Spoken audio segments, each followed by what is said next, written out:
একদিন হঠাৎ এক আরশোলা ঘরের মেঝেতে দেখা গেল।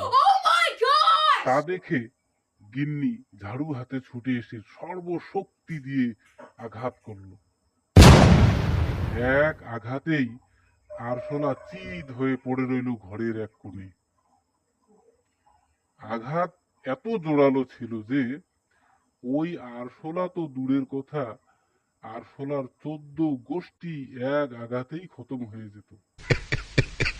যাই হোক, কিছুক্ষণ পর সেখানে পিঁপড়ের দল ছুটে এলো, ঠিক গোপাল ভট্টাচার্যের গল্পের মতো।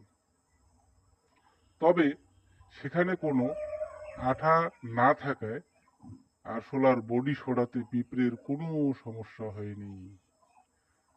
তারা মনের আনন্দে আরশোলার বডি